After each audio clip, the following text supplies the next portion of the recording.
What? Why is the microphone is low? Why is it so low? What's up? Audio mixer, microphone levels. Why did it change? Why is it 90%? Oh my god. It happens, I guess. No clue whatsoever. Also, properties. No. Filters. This is implemented. Method. This. Limiter. Gain. Something else. Invert polarity. Upward compressor. No. Audio move. What is audio move? 3-band equalizer. No.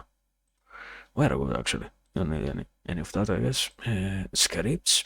Start. I didn't forget. You're making it up. I did not forget anything, actually. I never forget stuff. I have a perfect memory, actually.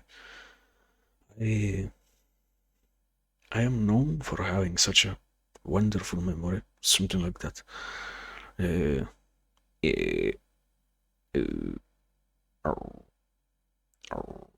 Also, no, wait.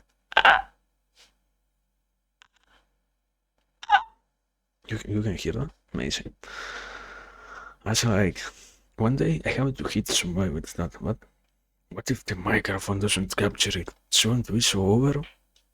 The beat is there before it even began, but very well. Something else?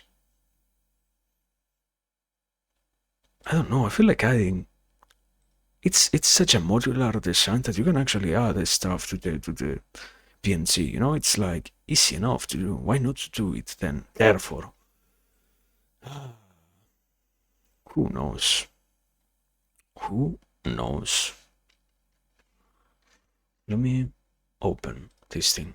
And by this thing, I mean a box, a loot box. Wow, I love loot boxes. No. Don't.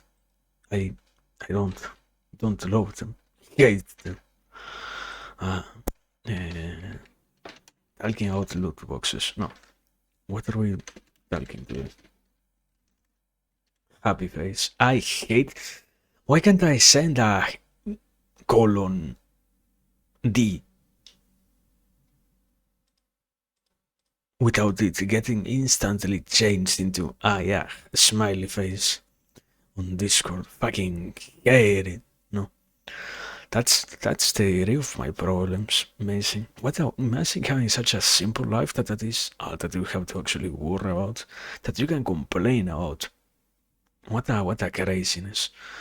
I don't know. Anyway. Let me be clear. No. I am corroded by fucking... What's the name? Brain rot of all kinds.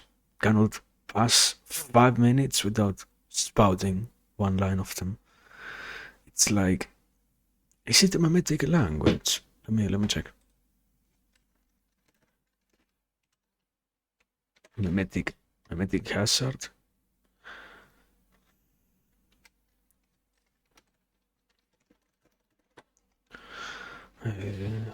Constituting an element of a culture or system of behavior that is passed from one individual to another by imitation or other non-genetic means. Yeah, okay.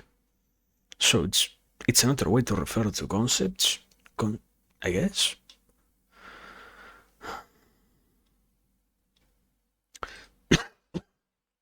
Can I not die?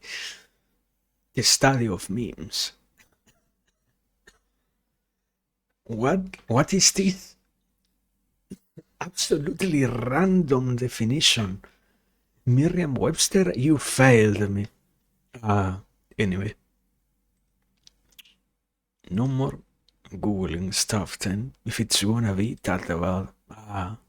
Man, cannot rely on anything these days. Today, I have no clue what we're gonna... I should actually train, practice, perform synonyms, not synonyms, but like similar for the actual goal of this. It's like, hmm, what is this? I feel like it's something along the lines of, yeah, do, enact, ponder. There we go, ponder. You should ponder for more than 5 seconds. You know, it's actually negative. Negative to not to do so. I hate it. I I I feel that there is something particular to the quality of actually being capable of thinking out this stuff for more than 1 minute. You know, it's you can have any idea for 1 second, easy enough, but to actually understand it and be capable of utilizing its nuances to say anything, I wouldn't even go towards the goal of, oh yeah, importance. It doesn't need it to be an important thing to say anything at all. For that keeps on being meaningfully related in terms of, yeah, this is certainly interesting in a way. That aspect is harder to actually have happen, you know? But anyway, point being, yeah, I know. We will see. If everything goes well today, it won't be short. Today it will be better. Yeah, I don't know. Let me anyways, before I actually start properly, I need, yeah, let me get some water and also uh, take a, before starting, idle break, you know? So yeah, probably gonna be a little bit late. Don't worry about it. Encoding overloaded, what's going on, man? It's part of the fun. If the encoder doesn't overload every single stream, it's not a stream that I did. Yeah. Encoding overloaded. Cannot believe it, man. Anyway.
What's up?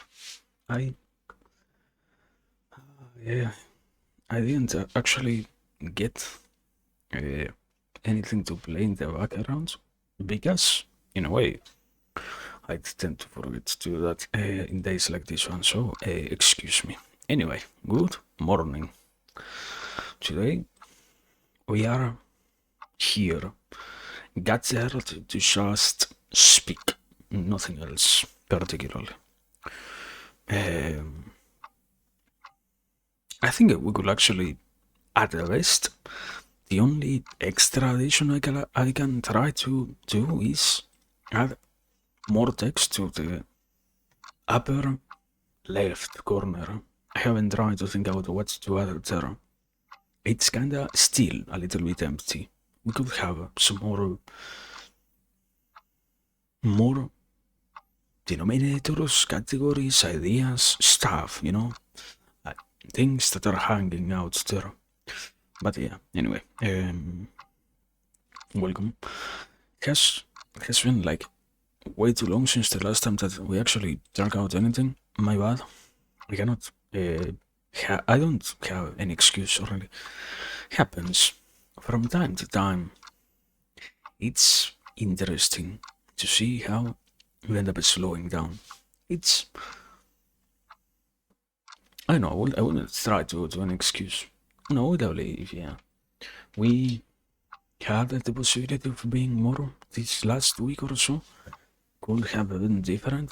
It doesn't matter. We are doing this now, so at least we have that. The advantage of being here in now, it's like whatever gets to happen, just so in the quote unquote right time, so we can be happy with that. It's it's an eternal struggle to actually be able of settling down with the expectations and accepting that yeah, amazingly enough, this is good. This is more than good. And it's actually uh in a way it's always the concept of it's a gift to be here at all. So it's just because of that it's very nice. But it's always complicated in itself to truly have the capacity to appreciate something like that. Not because we don't want to. It's not like yeah. I say that it's hard to appreciate while I try my best to not at all do so, but because by default, let's say, it's it's not so common to be appreciative of those less ordinary things that we have gotten accustomed to. It's like, I don't know, if you have lived your whole life having access to water, you wouldn't truly understand how precious it is unless you actually saw how somebody else might not have had that gift at all. That even if we try to constitute it as a right and whatnot, it is still to some degree a privilege, and it's hard to wrap your head around that. Same thing, whether not the same level, but with this. Um, so yeah, it's good. It's a nice thing to be, and it's education to continue or to begin. Actually, it's always. It's not like sadly, in a way, not intentionally, but in a way, truly, something funny happens with us being here in terms of an incredible occurrence goes on, and that is, in most cases, there are many things that we end up talking about, many discussions that are self-contained. So, at least, I guess, that's the intention. I have to admit, that's the desire. Who knows if they are actually truly fully understandable without any other prior context. So to yeah, so to speak. Who actually knows? The idea is that, so it tries to be mindfully crafted in that way. Let's declare that much. The results, your results of that, anyways. So, point being, yeah, today we're finally, after a while, continuing with more philosophical, quote unquote, discussions.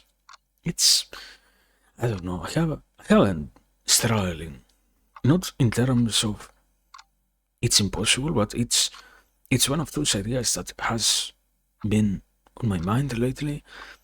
It truly begs the question of what truly is philosophy, philosophizing, and such things.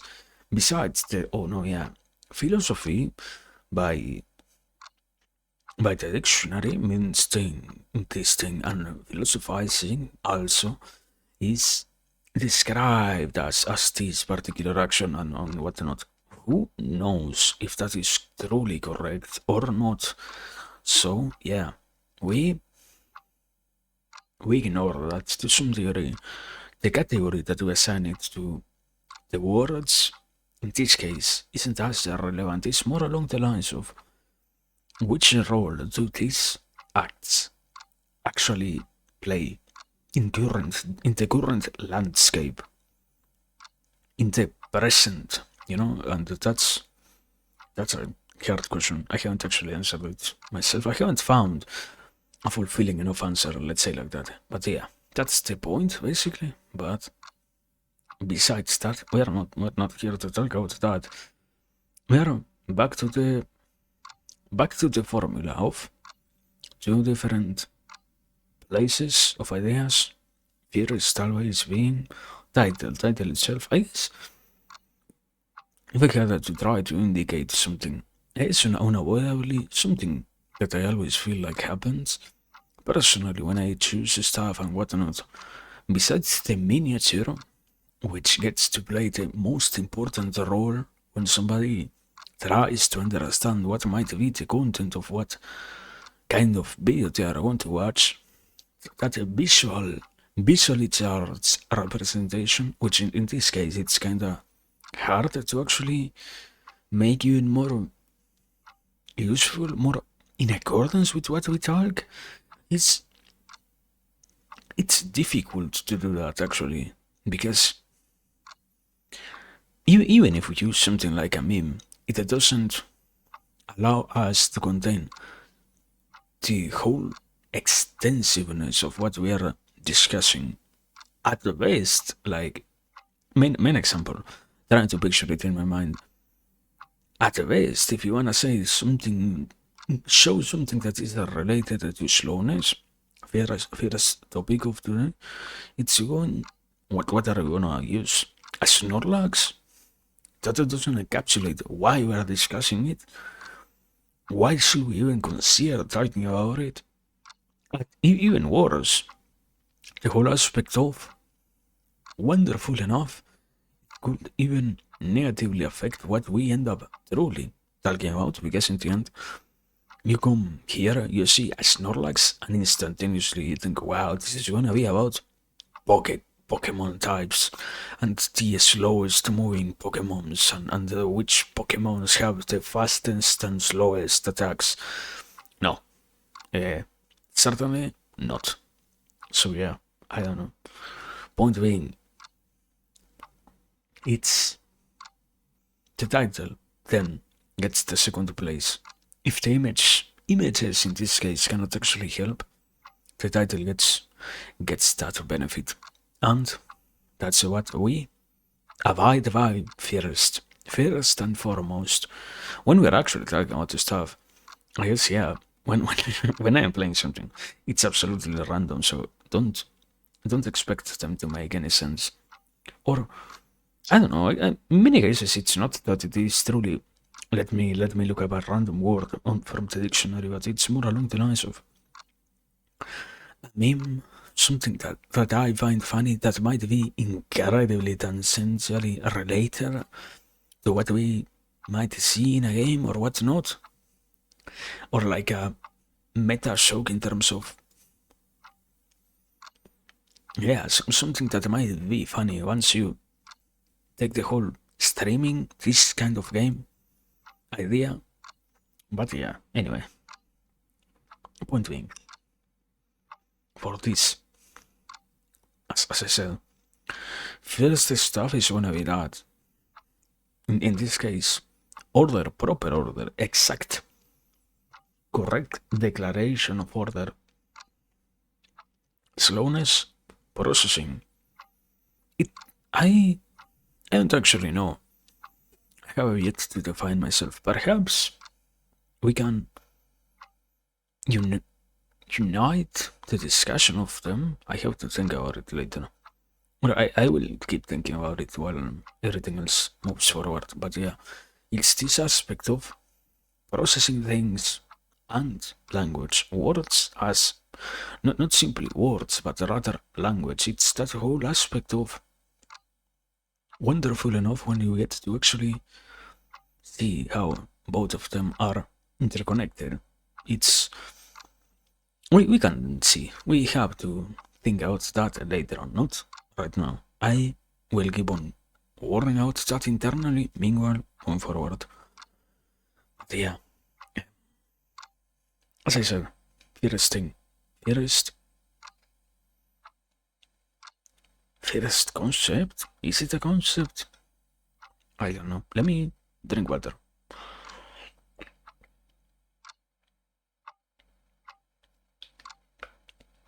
But yeah, starting point basically is slowness. I wouldn't say tranquility, more along the lines of truly slow performances and not so fast paced things, that kind of a slowness, not the calmness and stillness. In a way, you could. I don't think it's all that crazy to think that certainly that which is slow might be in a certain degree, to a certain extent, far more calm. Why? Because, at least from the human perception, it's an easy bridge, logical bridge of wow, this thing moves faster, therefore this has higher intensity, and I don't know, it is making up a completely random association also. The faster something moves, the from the whole concept from physics, the faster an object moves, the higher its vibrations in terms of the it's not physical. I think it is at an atomical level or something like that. The faster something moves, in accordance to the speed of light, the faster something moves, and the more closer it is to light itself, the higher the vibration of its particles are, because in the end, unavoidably, that which gets to reach the speed of light, in essence also becomes light itself. And it is necessary for any kind of object to vibrate rapidly enough so that it can actually move to such velocities. I don't know, this is not a physics class. Go to your school to learn more about that, I guess. I don't know. My expression was along those lines. We associate, speed is always associated with tranquility and higher, not just higher speeds, higher degrees of perturbation, disturbance. I guess you can say it like that, yeah. And on the other hand, we have not truly calmness, but rather simply the aspect of that which goes a little bit slower. Slowness in life, I would even say, if you want a more appropriate category for it, the way in which we can actually have a more slowed, calm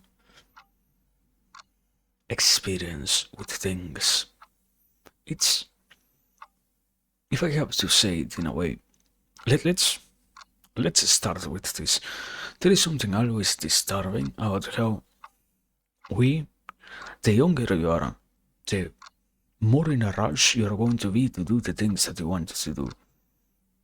In a way, it is a correct assumption to try to understand or to try to make oneself believe, let's say, that it is necessary to act with as much rapidness as we can for the sake of achieving the things that we have in mind. It's not so much of an impossible to actually understand the idea that, yeah, unavoidably, when I am young enough, if I have to do something and I haven't developed myself enough, a degree of comprehension about something along the lines of how much time I actually have left. I don't understand how much one day waits in my own life, how much 1 week, 1 month, 1 year, 1 decade, the rest of my entire life might be.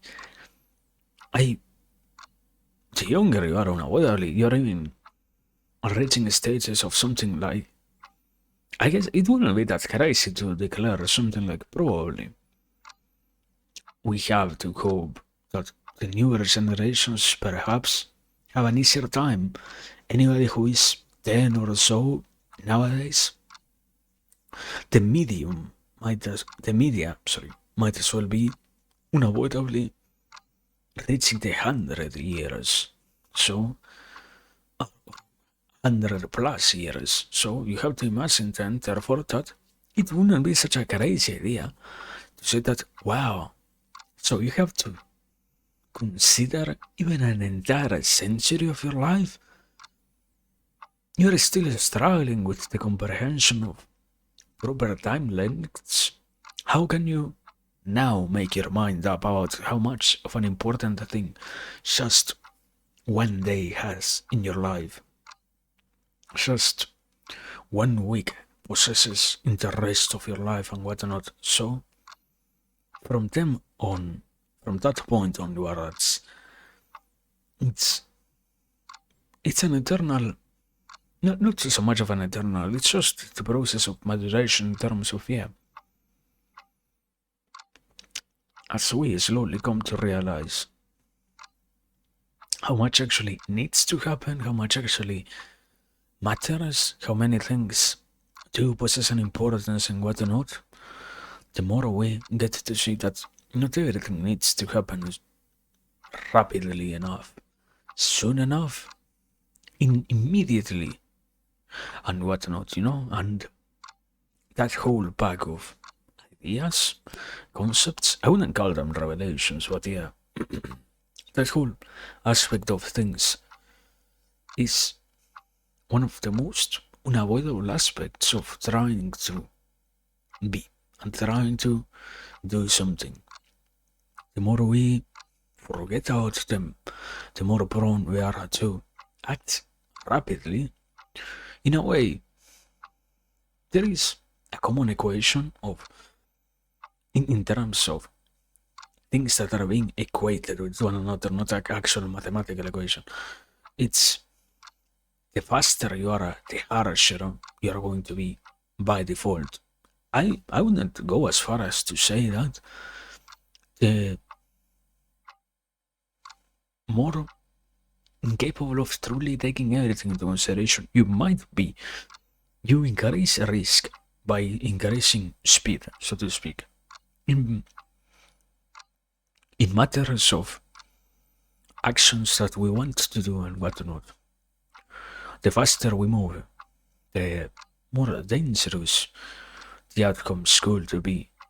Not because the goal itself is all that difficult to reach in itself, but rather because to have a faster speed, it's necessary to do many more things at once that will go all at any one of them wrong, and because we try to perform faster, we might lack enough attention to actually realize which of them is not going completely fine. But yeah, we're not here to talk about the whole matter of opposites. There is a method of understanding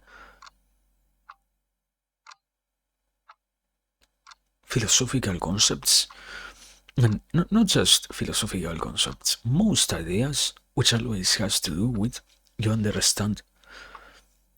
It's it's a basic principle, more along the lines of psychology, yes, yeah, but two comes before one. It's useful to understand the dualities of things before actually getting the point of one of them particularly, because if you're fast, then it means that you could also be slow, but what it means to be slow or fast has yet to be defined and has yet to be grappled by a young mind, that whole aspect of why supposedly we tend to have more dualities than simpler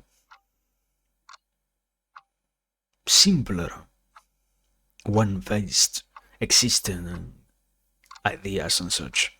So yeah, moving on then onto slowness itself. I guess it's something always difficult to properly declare in a way. I wouldn't say that it is necessary to act with cautiousness. You can always. You're not being more cautious by being slower. One of the few things that a life gets to teach, I guess, those who like to adore such ideas as, oh yeah, because I'm doing things more slowly, I might be securing more of the goals that I have set in my own mind and whatnot. That isn't always so much correctly the case. What could be perhaps the case is something a lot different along the lines of the more slowly I move towards my goals, the less I have to struggle with the achievable of any of those. And that is far more enticing to not have to worry so much. It's always something that we're almost looking for when we're doing things, because it's not so much of a crazy idea. Nobody wants to actually risk so much themselves when doing something. Nobody wants to put so much in danger what they are aiming for. Even in something like the addiction of a gambler, you have degrees of fictional but still existing security from the subject's perspective, so to speak, in terms of, oh yeah, the whole idea of it's hard for a gambler to actually understand that no, your chances of winning don't increase the more you play. The whole nowadays we have the meme of 99% of gamblers quit before hitting it big or something like that. The whole aspect of that is far more along the lines of simply, yeah, we don't truly get to see that we make assumptions of this kind to take easier, more certainty filled decisions when it comes to the things in themselves that we're thinking about. And it's not so much of a problem actually. It just happens that we do so out of nature, so regularly that we tend to forget that, yeah, it's not always the case. It There is a degree of adoration with living life slowly that feels even, I would go as far as to declare it weird. It's strange to see how willing we are to say that, oh yeah, you know what? Because we have this thing, because we have this event, this phenomena or whatnot, we are going to have a far easier time in a way, so to speak. And that's not the case always, that's not ensured, because we are not having so much danger come from anywhere. We are secured to have a perfect life, even if you want to say it like that, even. And yeah, it's it's something hard to actually understand that we we do like a lot actually to talk about how wonderful it is to live life peacefully and to live life slowly and to take things with calm and not rush so much ahead and whatnot. It's it's true. On one hand, this you hear about that and it's like, oh wow, why are people saying that? It does have an incredibly easy explanation of people simply don't want to fucking deal with. Wow, you are trying to move so fast that you are failing at everything. So you should, for the sake of your own self, reconsider going a little bit slower. It's it's going to actually help you, and quite a lot actually. And it's sad that we are not capable of saying that so much directly, but at least in the place of this actual different message, in the place of a truly thoughtful idea, we have this other concept of, oh yeah, you life is better lived slow at a slow pace and whatnot, you know. Same thing here, basically. We or that's basically it. Not that same thing. That's basically it. We make it look like it's so much of a necessity to act like that because it's hard to actually help those who are rushing rushing themselves towards their own deaths, so to speak. But at the same time, it's kinda bad that we become so accustomed to so much calmness, so much stillness. If there is anything else that I also learned from all of this is, sadly, it's sort of wonderful on one hand, but on the other one, it is quite sad that yeah, because we get so accustomed to nothing ever happening, we also the calmer things are, let's say it like that, yeah. The calmer everything is, the easier it is for us to also not feel so much the necessity of changing the pace. You could perhaps it can happen on both directions, I guess. A more honest declaration is it can happen on any of those two directions.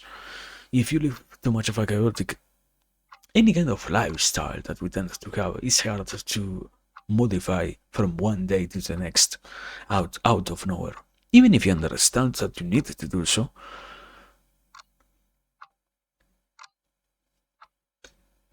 So, in this case, we end up finding ourselves in a place of, wow, you know what? Today, I will keep taking it till. And the problem is, slowness can very easily It's a simple enough imagery, even if it is incredibly potent in a way, but yeah. Slowness, calmness is very intimately related to slothfulness, let's say. It's incredibly easy to find oneself actually lazing around and not doing things that should be done because in the end it's not so necessary to take things with so much.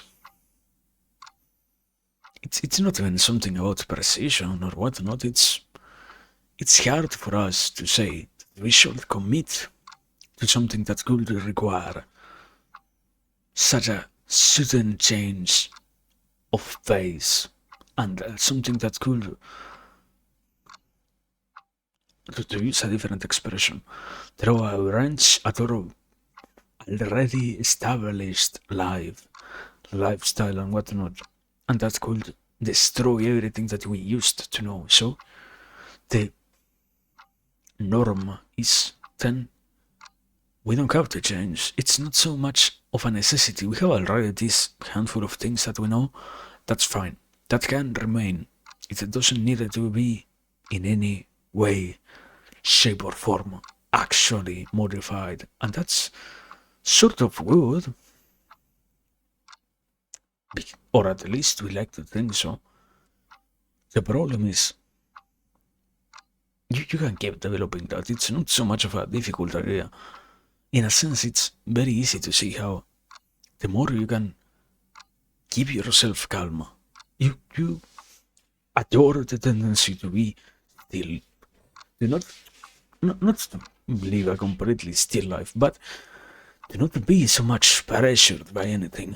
Something that happens as a consequence is suddenly that, yeah, surprisingly enough, some point in the continuous progression of our own existence, we end up finding out that, wow, and now our decision has been to actually give up, to remain in complete stillness, rather than to try to see if we could actually achieve what we wanted. The problem is aloneness. While everything is difficult, having a balanced life is the most difficult thing.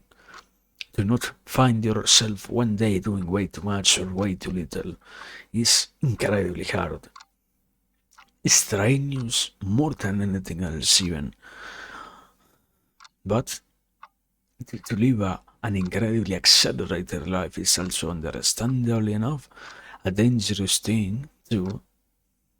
You can fuck up so fast and so incredibly big that you can destroy all your efforts in just one day. But on the other hand, the more silent type of slowness and its consequences are still there. It's not like, oh yeah, these two other things are bad, therefore slowness is the only appropriate thing that we have left for us. No. Slowness is. You could. This is an incredibly dangerous declaration. Necessary to admit that, but it could be even far more associated with something along the lines of depression, if you want. The more you are willing to think things slowly, the more you put yourself at a risk of an illness of this sort. And the consequences, besides the damage itself that the illness might do, the consequences are also so negative that you can very easily, silently enough, abandon the race without anyone ever noticing, because in the end you were moving so utterly slowly that who could actually see you giving up and whatnot, you know? And that's even worse.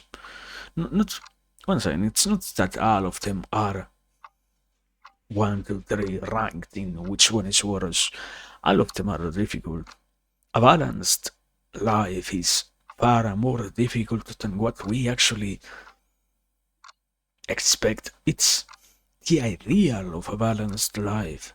It's almost impossible to reach.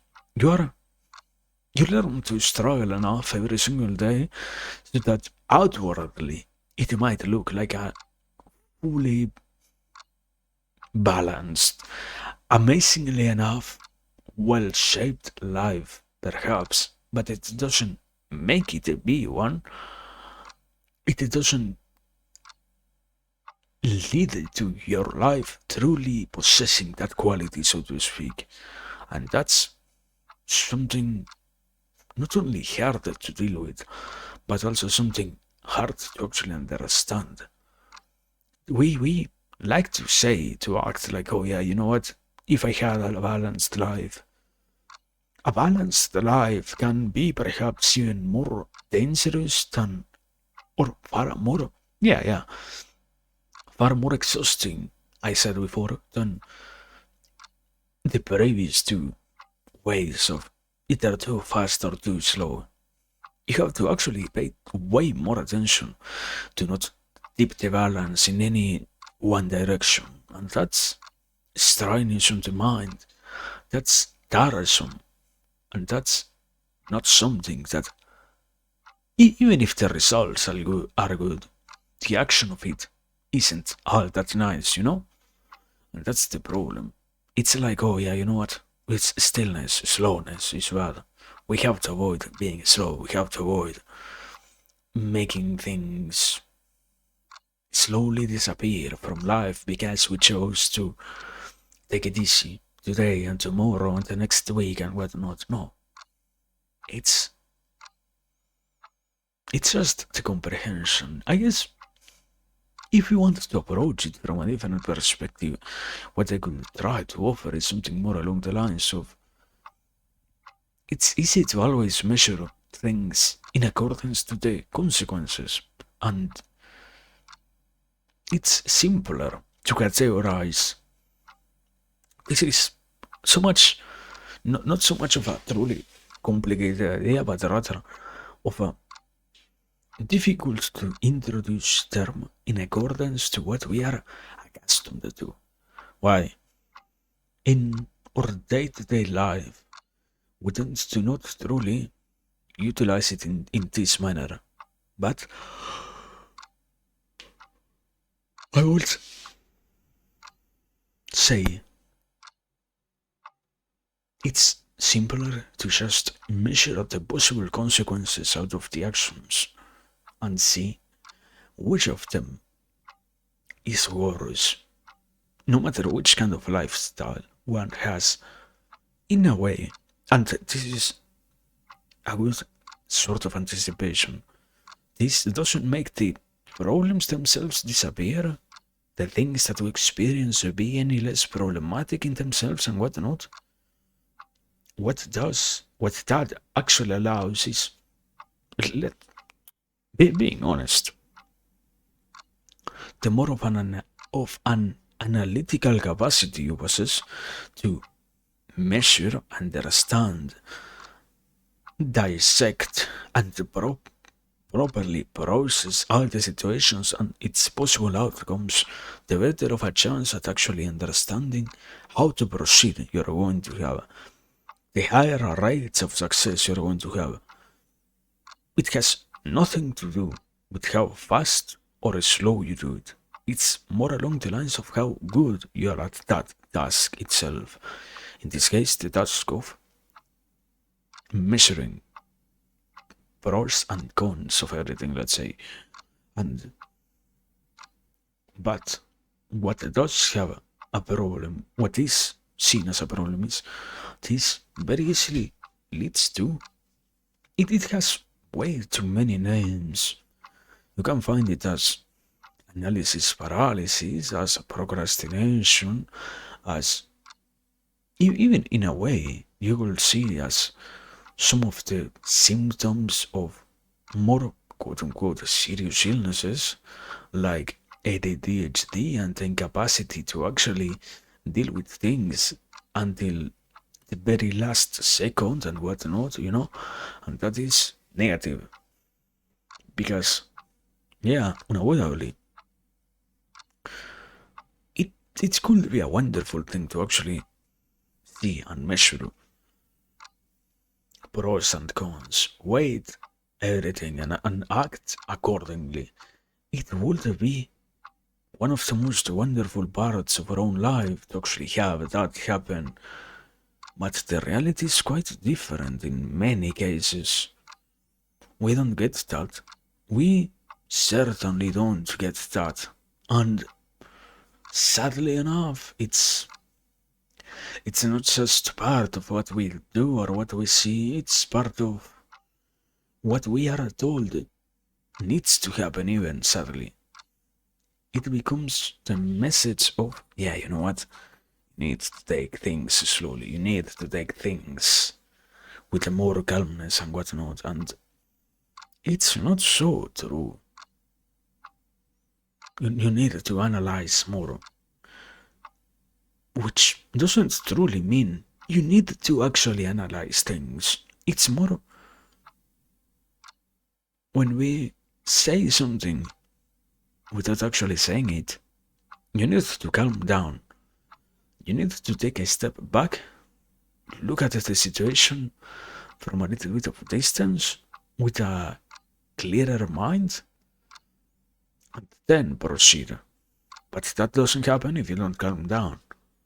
And that's the issue of saying, yeah, you should be more analytical.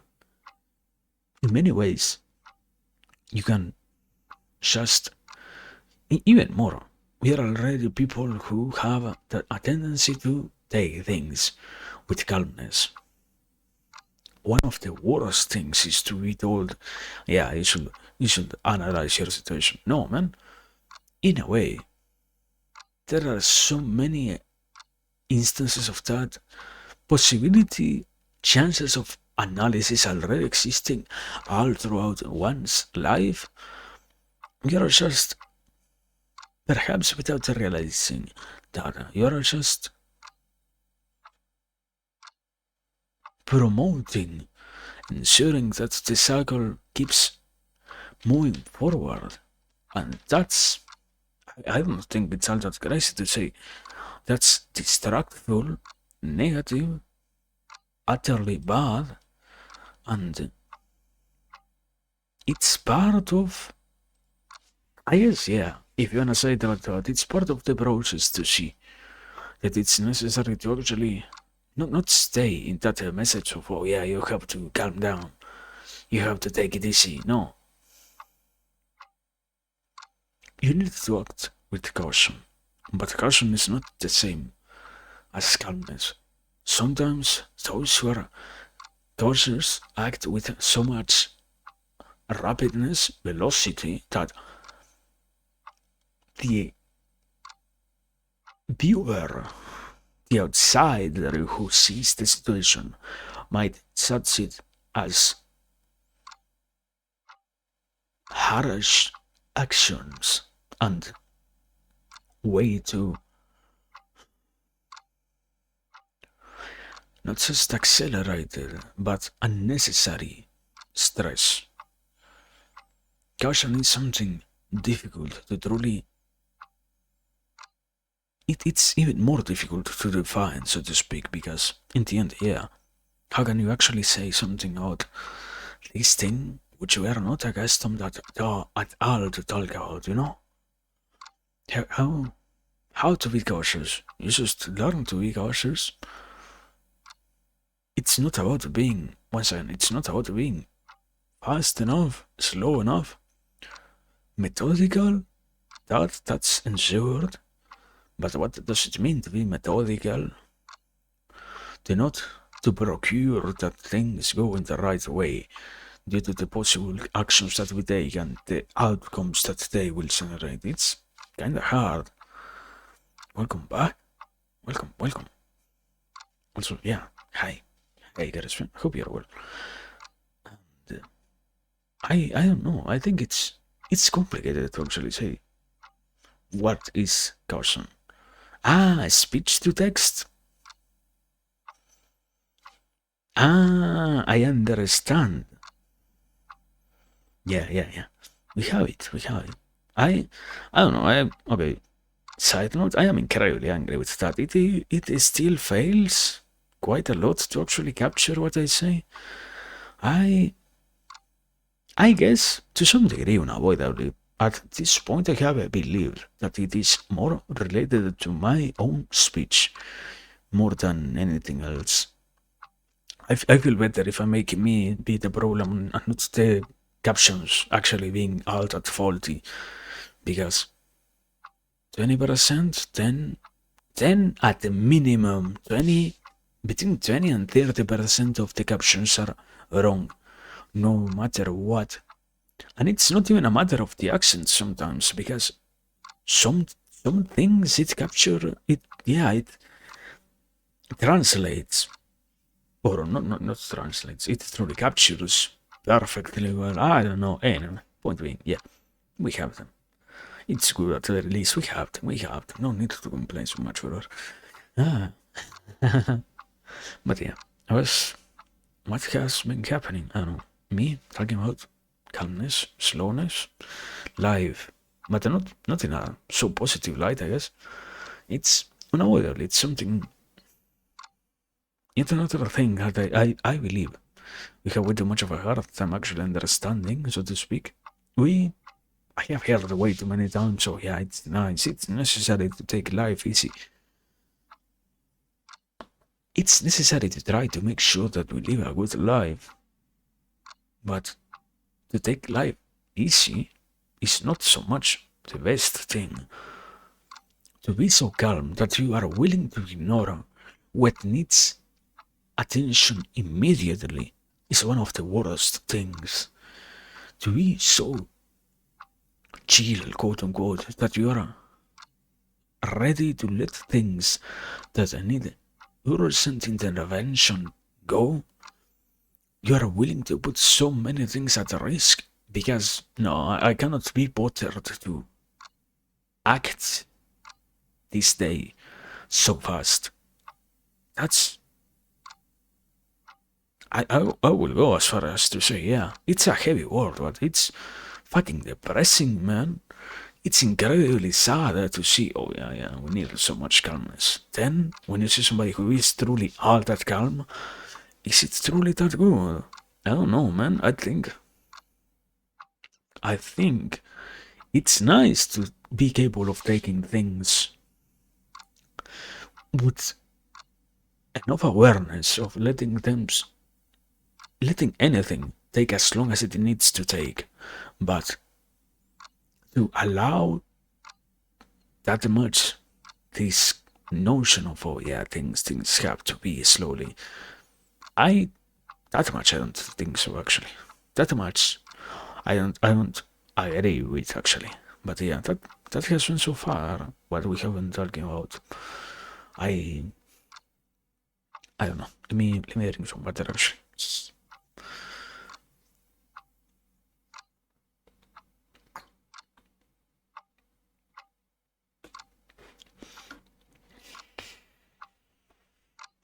I think it's always something good to be capable of living a comfortable life.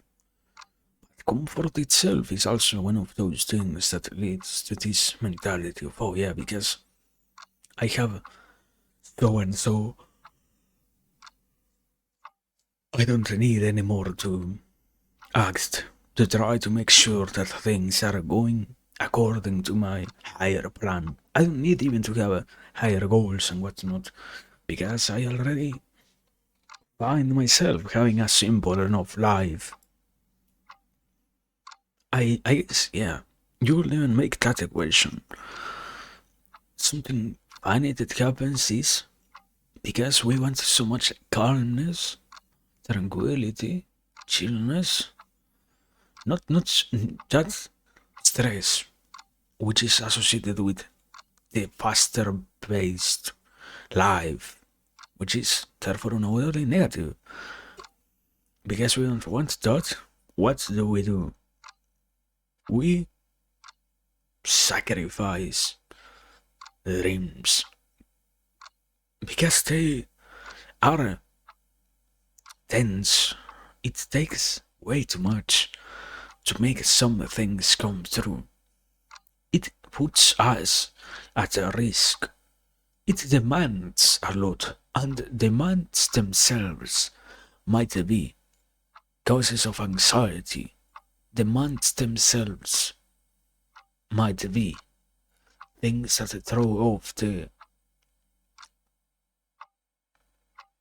stillness of our existence. And the higher the goal, the riskier it is.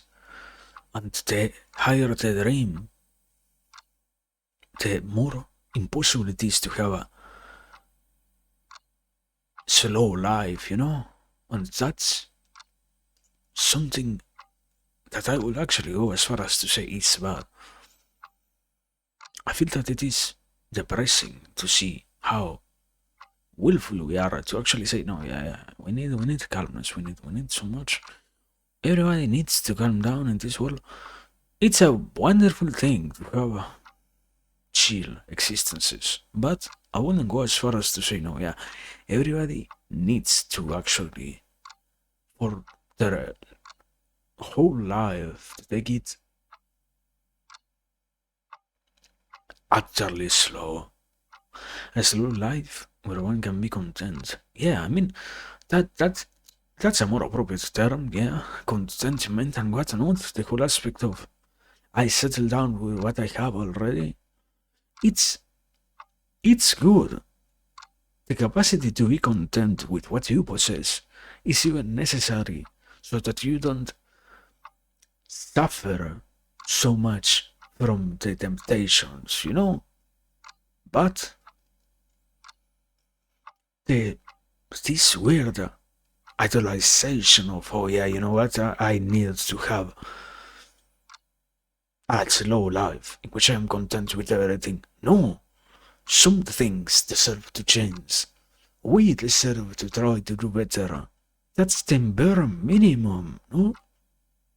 That we actually have the possibility to hope for things, to hope for some stuff that might require that change of pace. Yeah, at least having some periods in one's life where things are slow is good.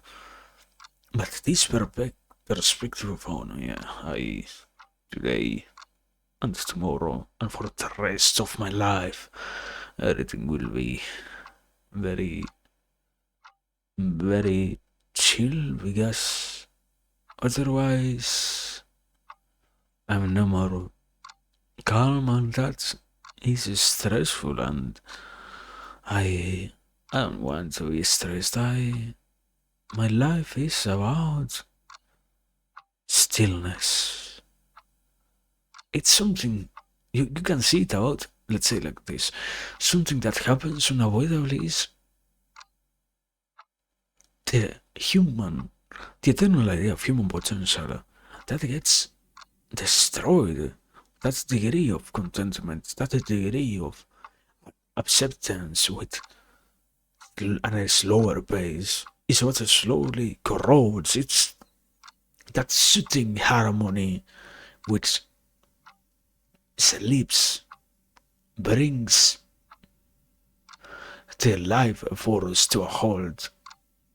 Once we are swayed enough by it to believe that it is truly the best thing to only aspire to have a chill life, truly, it's, I guess, in a way, the only concession that I can make in that sense is, it does make complete sense when you take into consideration that this world, if there are things that we like to preach, that we like to say are good and necessary and whatnot, this world does an amazing job at telling people that, you know what, you need to center on yourself. You want to, therefore, have a chill life, go ahead and do so. Even if in the end, you will find out that you have regretted not actually having anything, There needs to be some balance between contentment and advancement, but there needs TV opportunity as well. Yeah. I mean, I don't know. Personally, I would even go as far as to say it is true. First part of the statement is true. Contentment and advancement need to live in harmony, so to speak, or in an eternal but ever going, never ending battle for them to remain both alive, contentment and advancement. And as a consequence of that, opportunities arise if we don't have the willingness to actually discover so many opportunities for kind of after 2 or 3 generations. I I think so. I guess it's a complicated way of. I understand it. I don't like to think so much out of it. This world, let me say it like this, it's a complicated idea, but this world does a fantastic idea of saying, wow, you know what? This story is about you. This is about how you do things, you know? Yet at the same time, you're so willing to rapidly, so incredibly fast, blame the past generations. I guess unavoidably, if it comes to something like let's change global warming, no. Be realistic with your goal.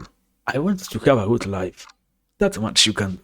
But you can't change the entire world from once again in the blink of an eye. That's not possible, sorry. You can do things for yourself, but to completely go towards the mentality of no, yeah, you know what? My grandma or when my grandparents were alive, they chose something bad, and now I am fucked. I think most opportunities are still there as long as the person is alive. This world has still done a good enough job at sustaining the different institutions that allow us to keep trying. Let's say it like that. It's possible still. I wouldn't say to rebuild oneself after having lost everything. I wouldn't go as far as to claim that without having experienced that myself, but you can at the very least survive some incredibly harsh conditions. But it's necessary to actually be interested in doing so. And that's the problem.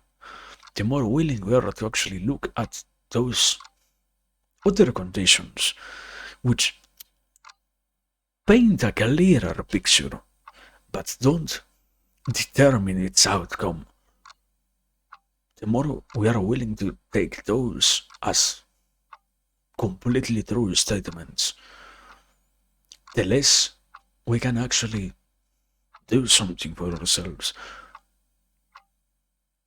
Even a wider step is it's that spirit of defeat that comes from those older people, from those older generations even of. Let's say it like this.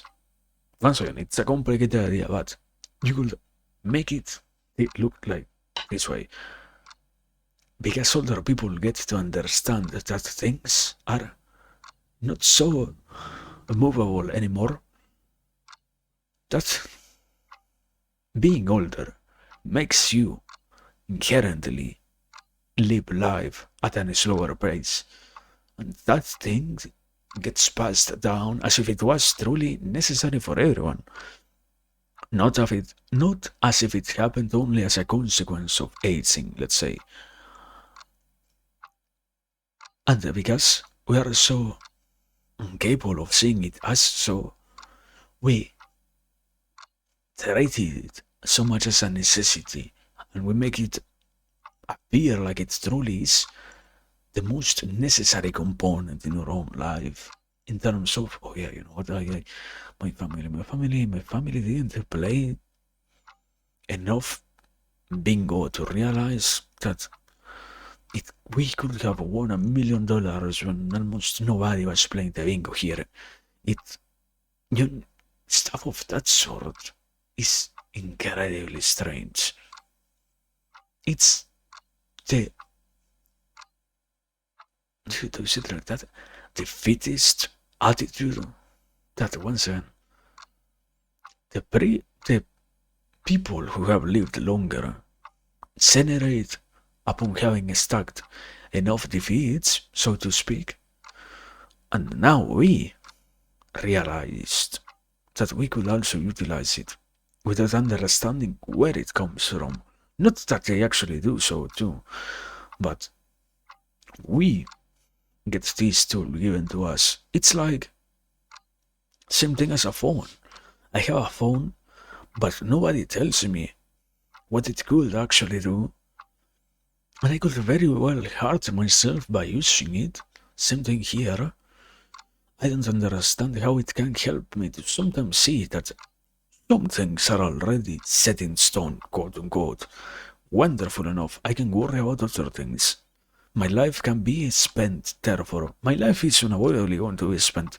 Then I will spend it on things that I can actually do something about, that I can actually occupy myself with, without feeling like a complete piece of garbage, because everything else is pushing against my desires and my efforts. And that part of the journey is not available, so to speak, when we decide to very rapidly, or yeah, it can come from anywhere, be it from the way of I want to doubt why this is, or having listened through the iteration of having listened to enough people through your first 20 years of your life, having heard enough people repeat to you, yeah, you know what, it's already the whole world is already fucked up. You have to give up. You need to give up. You don't have to. You don't. You shall not wish for anything. Fuck you. And truly, it can come from anywhere, no matter which side it comes from. It becomes an accessible enough way of admitting defeat, so to speak. And it's not that the game is already lost. It's more along the lines of we have made it look like it was unwinnable because we only focused on what was indeed unchangeable without understanding that a wonderful part of this life is to see all the other still unattended aspects of this or planet or communities or everything. The people that we care about, you know? Even something as minimal as that can still be modified. It's the willingness with which we say, I, I, I hate that discussion so much. When I have to hear somebody older come to me and say, oh no, yeah, this older person can't be changed at all, don't even try. For real, it's not you and your defeatist attitude towards life that has enabled you to not try anymore, to see that there are still things. Doesn't matter if the person has 70, 80 years, they are still capable of learning and changing. They don't suffer a completely deteriorating mental illness. Wonderful, they can change. If you have a certified condition that can truly make you never again experience life like everyone else, understandable enough, but to blame it on stuff of that sort of, oh no, yeah, you know what, because they are old enough, they cannot change. What? But yeah, point to be, I'm going away from the idea. It's that strange thing of it's true. Unavoidably, it's true. But to which degree it is true, it depends quite a lot. It does, and I didn't say anything. It does depend on the religion. It does depend on your family. It does depend on literally all the particular conditions of the person. True. Absolutely true. No doubt about that. But at the same time, it doesn't completely declare the life of those who live in such conditions. The way in which we want to prescribe and assume how things are going to turn out based on the previous conditions is astounding. We learn lessons from the past, true, but we don't get to predict the future just like that.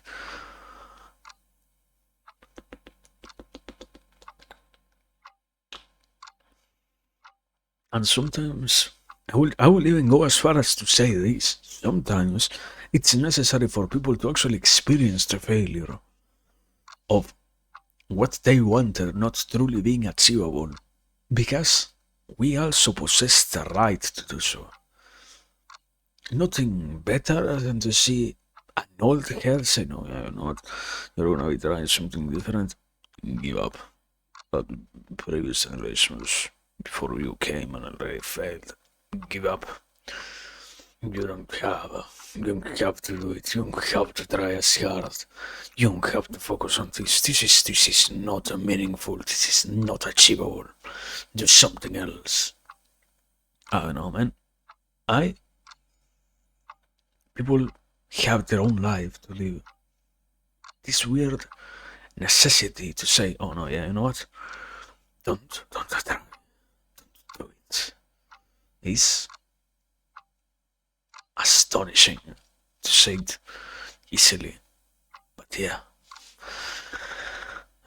I guess that's the point anyway. No more of that. I got irritated enough already, so my bad. I I will try to calm down.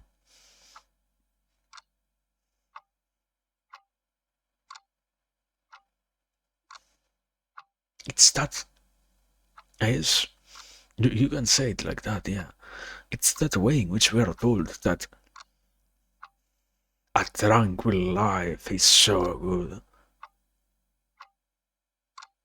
It's how much do we actually need to see that the moment in which we find ourselves bored, we are more than willing to actually introduce chaos, to make things change once that dreamed of stillness comes through. We are we are unwilling, we are incapable of sitting in a silent room by ourselves, yet we somehow think that it is the best thing ever to live a chill life. For real? Doing what? Just looking at the TV? Scrolling the channels? Mindlessly existing? That's what we're idolizing? I don't know, man. That's why slow life is a strange concept. But anyway, I I said I was gonna move on. Sorry.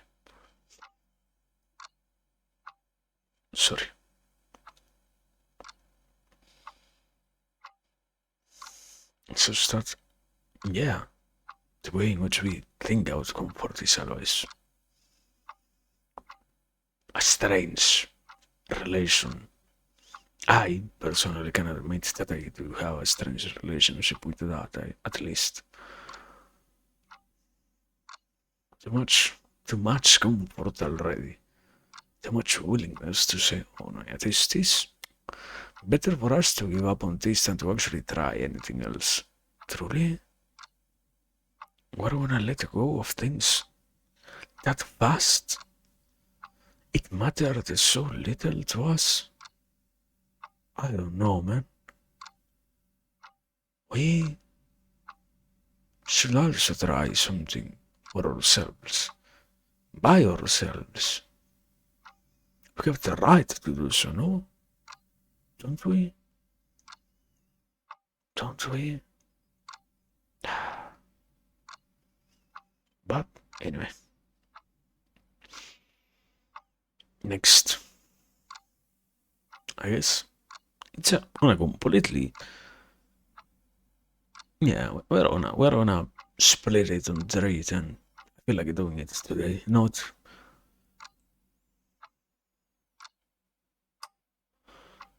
we can correlate them later on, but not yet, because it also does play a role in what we are talking about right now.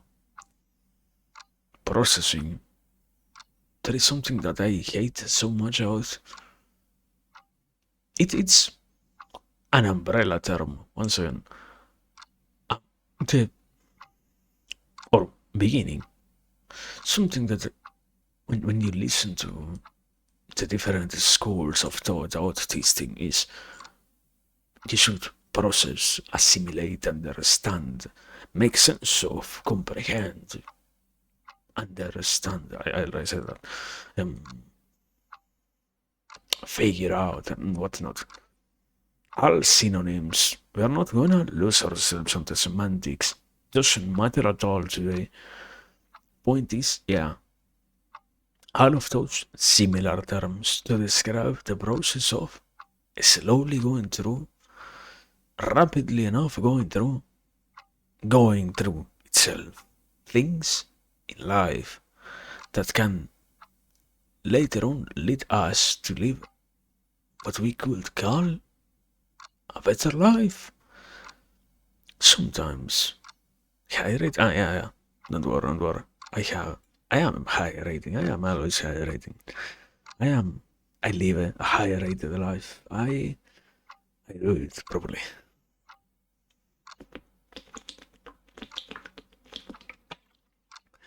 But there you go. You can't hear that, I'm pretty sure. I saw it on the microphone, so yeah, there you go. With sound and everything. Sound effect designer, they call me. But yeah, I was saying, this thing of getting to see things. The first stage is getting to figure out what happened, what made us be who we ended up being today, so that we can identify those. The proper term isn't actually hidden, just those existing but factors which we are unaware of. And so, don't worry. Have a good night, Catherine. Thank you for everything. And yeah, as always, thanks for being here. But yeah, it's about. Once again, I wouldn't describe it as actually. Like when you find it, when you read about it, when you read about assimilation of the persona, integration, unification, there is a Sangian term. What is it?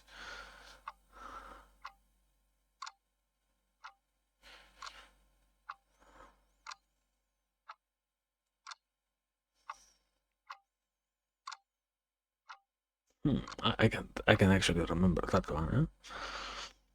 Too many terms. All same thing. Individuation. Yeah, that one. There we go. Finally. Similar stuff. When you read about it from those other places, different literature can refer to this to or as the event that happens the thing that comes forward only when you find out about those quote unquote hidden. It's not so much hidden. It's not.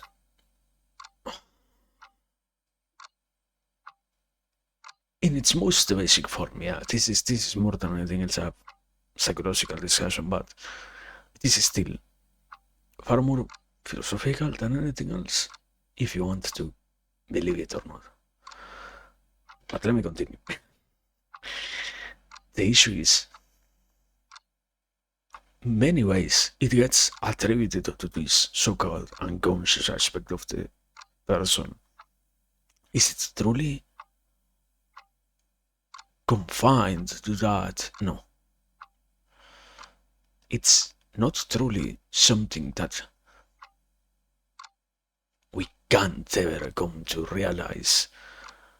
It's just that sometimes the issue is processing life and living it there are quite different things. It shouldn't be so much of a surprise. We already have terms like living in automatic and similar, which refer to the whole aspect of not getting to actually live consciously enough life, but actually just go through the motions of it without paying attention and what's not, yeah? Okay, then once we apply that to the discourse of what happens in the interior of the person, are we actually talking about anything in terms of is this only existent in that dormant, inaccessible area that is the unconscious side? I wouldn't say so. It's just the aspect of sometimes, for whichever reason, such as believing that it is not a necessity, believing that it wouldn't be beneficial, thinking that it isn't a requirement, nor something that we should truly worry about doing or having or going through and what's not. All of those things play a huge role in actually letting us see and understand that, yeah, we actually have to go through those aspects of what. Once again, I started with processing first and foremost the past, so that we can finally arrive at also what conforms the present. And this is where it ties to everything that we have been talking about so far. Because there is something wonderful that happens with this, there is something that I hate a lot. Processing needs to be a slow process in itself. When the person is trying to dispel who they are, it needs to be done slowly. Fucking no. Today I will tell you that no, that's not true. As long as you are willing to confront whatever it is that lies in that shadow, in that unknownness space of the person which we are, so to speak, it can happen even in an entire day. Okay, parenthesis, unavoidable even more, any process of in itself integration of the persona or self-revelation or approximation to the true self, or whichever way you want to describe it as, they are all the fucking same thing with different semantics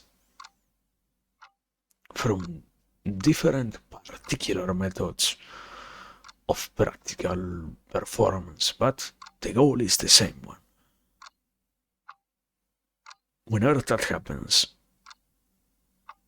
the person unavoidably has to struggle if he wants to take it to the final step of it.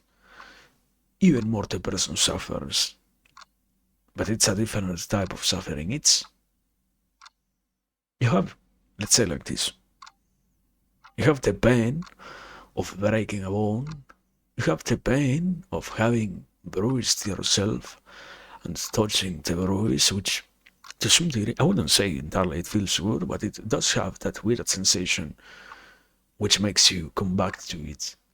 And there is that other mental sort of anguish which comes with, oh, wow, my life is not truly what I thought. My person is not truly what I expected sometimes.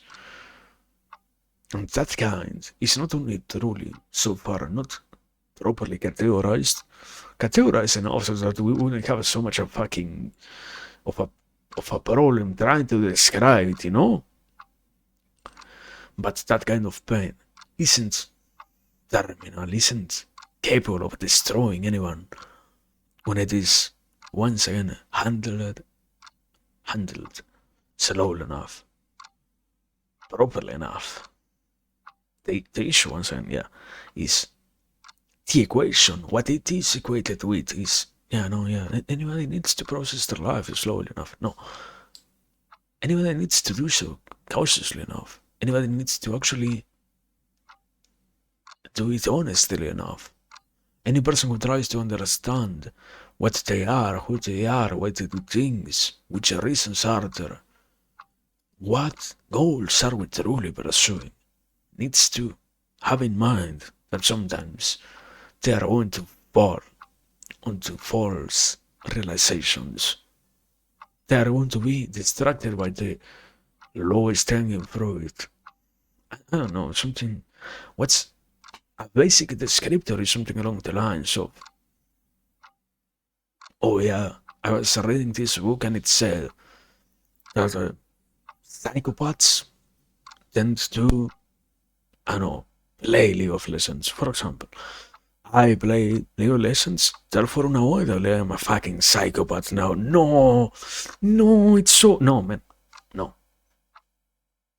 It's good that we have so much of an eagerness to actually realize or try to come to any realization wonderful enough, an amazing thing, but that doesn't mean that all the answers are equally true.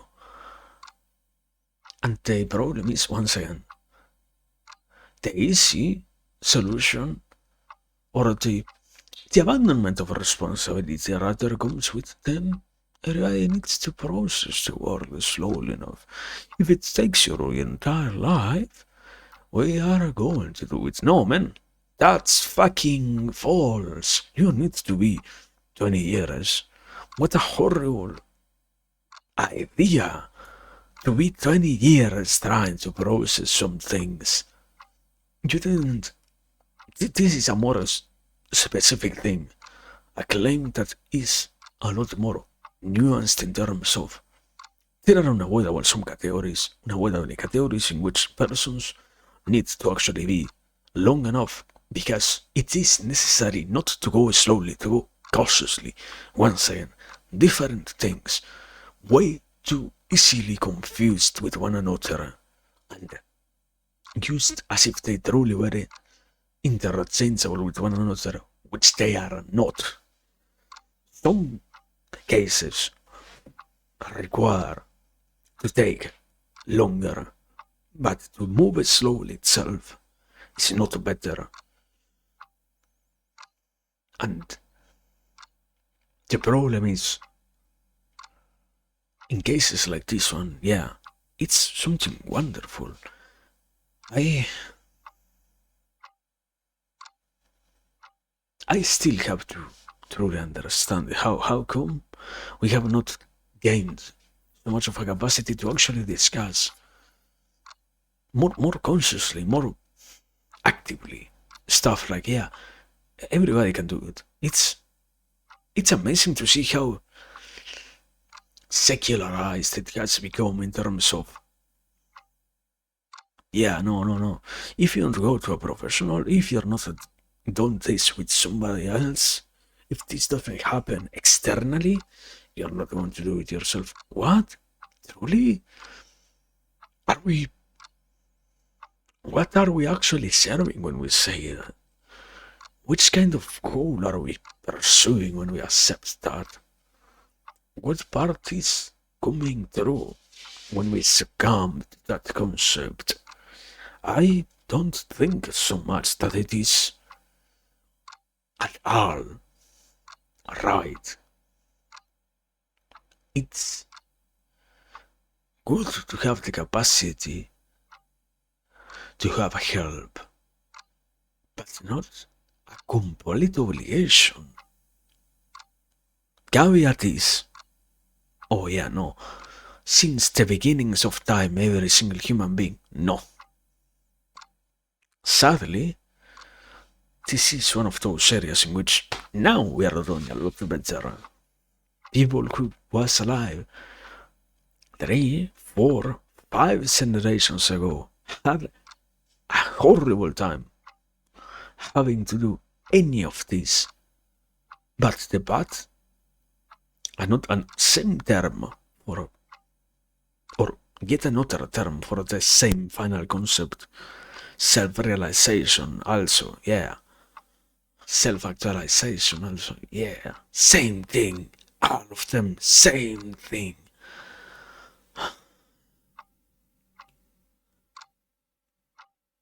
This path has slowly become far more carved, so that the stubborn ones can proceed by themselves, even if it takes a little bit longer. It can be done so. And the issue is, once again, yeah, it's not talked about. It's when you hear about the idea of people getting to see what they are truly, it doesn't happen in a natural environment. It doesn't happen by itself. It only happens in a controlled environment. It only happens because there is somebody influencing that. It should be something that is sought after. It should be something that happens naturally. It should be something that everybody should be capable of understanding is necessary even. Isn't the final goal to have a good life? Therefore, don't I require to realize what makes me actually not be capable of enjoying personally, consciously by the actions that I commit every single day? That life which I call good, isn't that part of what I deserve as a human being? Am I going to actually truly say, stay in the lane of, no, yeah, this thing only happens, this thing can only come true if you are paying $10 million. Wow. No, man. Fucking no. But yeah, that's, to some degree, that's the most basic outline. I said today. I said today. It's more nuanced than that. I kinda rushed ahead. let me drink some water, guys. Let me calm down, drink some water and see.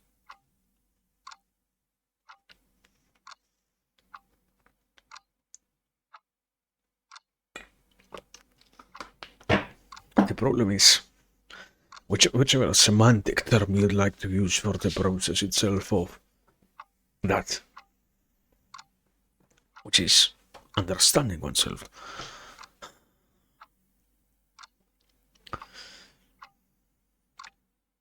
In a way, unavoidably, there is a factor of traction, internal displacement from the desire to do so. There is, in a more basic yet hidden mechanisms, the person who is to some degree addicted to something, if they are not capable of consciously realizing why they are so, they cannot, while ignoring that factor, modify their behavior and never again find themselves receiving that part which they constituted which they declared as negative due to it being an addiction. In a more general sense, it's necessary to have that happen for a person to become someone quote unquote better. But at the same time, the unavoidable aspect of all of that is things don't happen out of nowhere. It doesn't happen that one day I just wake up and I decide to become aggressive out of the blue. There are, okay, caveat. Wow, not, no, wait. Do you remember this case of, yeah, unavoidably every single fucking person, if you ask them, can give you an example of somebody who had a brain tumor. If you wake up one day and you have a brain tumor which alters your brain chemistry, you could perhaps become more violent. But even then, that possesses an explanation. For the rest of things, for the rest of us lowly, normal mortals, that doesn't happen. That doesn't happen that you have no explanation as to why you changed. Besides this factor which is completely outside of your control. And when stuff like that happens, and we try to realize that the problem could unavoidably intensify itself. Once again, that is where the problem arises with what we have gotten accustomed to. The norm is, therefore you take it slowly enough. No. You have to be fucking stubborn. You need to be hard-headed, and you need to keep banging your head against the wall so that you actually succeed. Because it's something, I guess, the issue. You could go as far as to say, we are not so willing to actually believe in ourselves at all. It sounds an incredibly easy task to do, but to perform it in itself is far more difficult. To get to see that we are actually capable of achieving great things is difficult. What is this related to? Question. Okay, the moment in which you have to confront some degree of friction, if you go for the route of honor, you need to go slowly enough, you're going to destroy yourself. No, man. No. You need to understand that, yeah, you can actually succeed against the struggle itself, no matter how difficult it is. But it doesn't make it be any less necessary to confront, or this whole aspect of, because you're doing half an inch every single day, you will run a kilometer at some point. No. You have to be realistic. Some things need a lot of struggle. And once again, this is incredibly tied to what I mentioned before. The custom of, oh yeah, we go slowly enough through these things. No, man. Actually, no. Sometimes it's actually toxic to be like that. Wonderful, wonderful. This world allows us to see wonderful things. This world is wonderful enough for us to be living such luxurious lives that we can allow ourselves to have chill existences. Wonderful. All of it is wonderful. Doesn't mean that it is true. That it needs to be the only thing that reigns. That it needs to be the only thing that prevails. We are sacrificing that which we always said mattered, which was happiness, for the sake of comfort. And that is not wonderful at all, you know? But, I don't know. I think I'm going to take a break, actually. That's what I know. As they will say, and I keep forgetting how to actually name it. Every once Once every blue moon, I remember that it is actually idle meeting, not idle break. I am. I am. I am. Anyways, yeah. Let me take my call. Let me go for a second. I will do that, and after that we continue. Bow. Bow bow. No, no, this is not Wamoko. Shut up.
There are mosquitoes. I'm going to lose my mind. Also, I changed my microphone. What happened? Why is it so low? Anyways, we were in the middle of something. Shut up, man. Good evening. I'm back. As I was saying, was I saying something? Yeah, I was saying. I don't know. I guess it's something complicated always to discuss. It has. I tried to lay it minimally clear before. The issue is, first and foremost, it has way too many assertions. It's true that it is necessary to perform. The problem is, it's something so incredibly relevant that everybody wants to fucking claim ownership of a universal concept. I am pretty sure what's something like you want a more philosophical approach, something like Stoicism can derive you to that conclusion even. Something like that whole aspect of philosophical thinking leads you to approximations of that sort. Even when you read something like Nietzsche, you're reading people who talk about such stuff.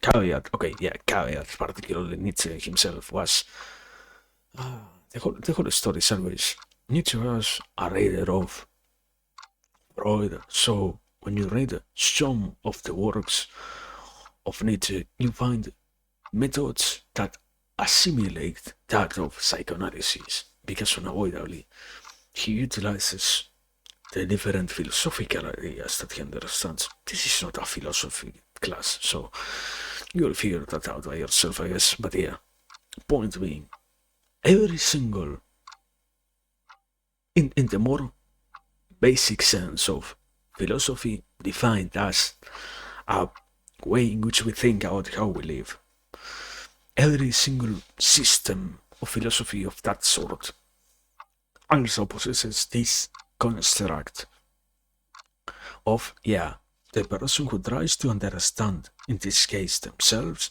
in this case the rest of the world, to live a better life.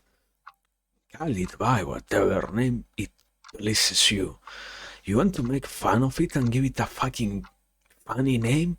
Do it, I don't give a fuck. What matters is that we do it. Doesn't matter at all the name.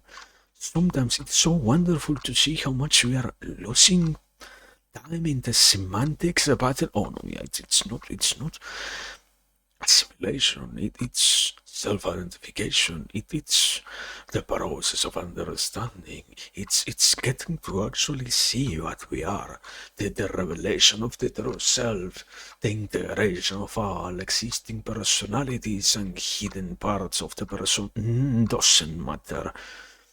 None of them matter. What matters is that we do it. And what matters is that the person, first and foremost, I said before, gets to understand that it is achievable. The problem is, things have become way too complacent with saying, oh no, yeah, you know what, you need to take 20 years and perhaps you will achieve something. But you will be here giving me all of this. You need, there is something, this is something quote unquote private, you know? One of the things that you read about when you have to understand this whole school of thought and whatnot is how money is viewed.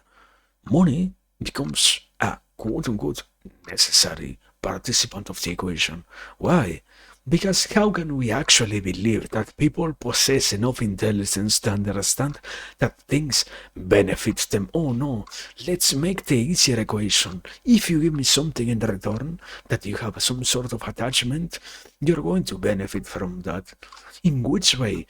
You kill yourself every single day gaining some cash, and because you do that, when you give it to me, I promise you that you're going to be healed. And because of that magical relationship that you create in your own mind, you are gonna be healed somehow. No, you need to actually do the work, and you need to actually be the one who does it. Doesn't something wonderful that took how long, 30, 50 years to realize for the whole field is, no, yeah, the person cannot be forced onto the realization. The person has to understand things by themselves.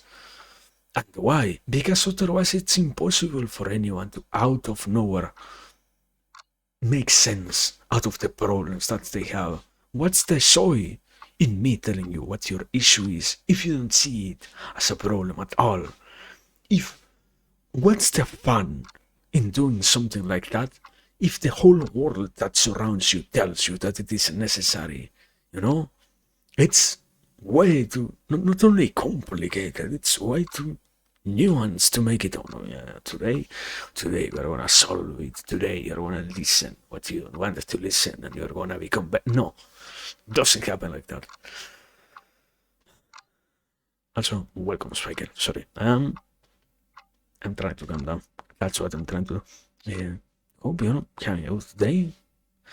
And yeah, what are we talking about now? Assimilation, I guess. No, the title says processing life,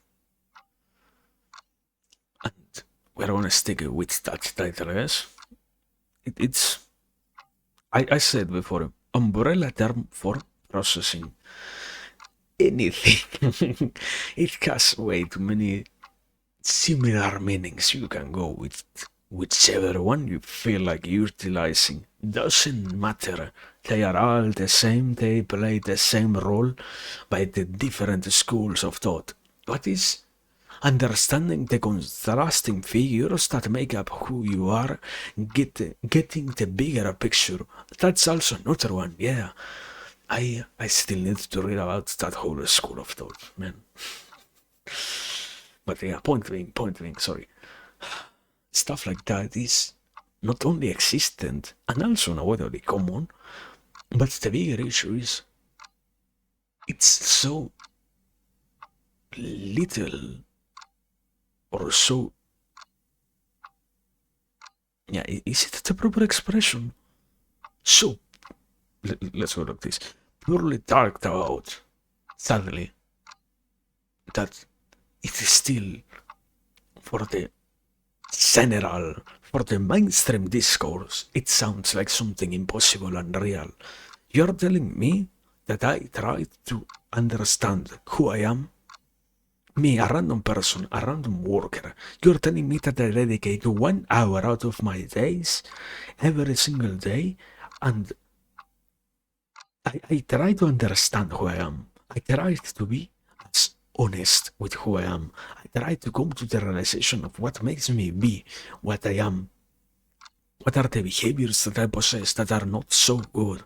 What are those parts that I might have never looked at, that are in the corner of my eye, that are in the corner of my mind, that I am not so willing to look at on my day-to-day life, and that somehow that's going to benefit me? You're fucking lying to me. How something that is beneficial is still, to some degree, unexplained. Not because it truly is unexplainable, but rather because nobody tries to do so. Yeah, incredibly enough, you get to understand who you are, why you do things, and now things don't make as much nonsense as they did before. Now you get to see why you are still failing to close your door every single day, and now you perhaps have an opportunity to do something about it, or at the very least not feel as bad about that. Wow, who would have thought about that, man? Incredible. The person who gets to see, to understand more, is the person who gets to be so much happier.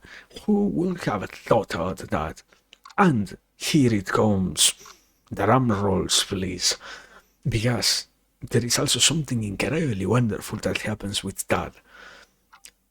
What this wonderful mainstream discourse has is for the whole subject of processing.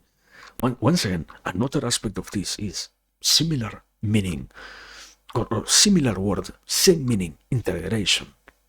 Integration of all the aspects of the persona. Okay, you have to integrate and you have to realize things. You have to realize, therefore, you have to become aware. To become aware of something is to probably gain knowledge about that thing. So, that's when it finally happens. Oh no, yeah. Knowledge is a burden. Happy are those who remain ignorant. No, man. No. Sadly, in this case, no. Sadly, we don't live in that fantastical world in which somebody who has no awareness about anything is happy. Sadly, that's not the case. Sadly, that's not how things operate today. Sadly enough.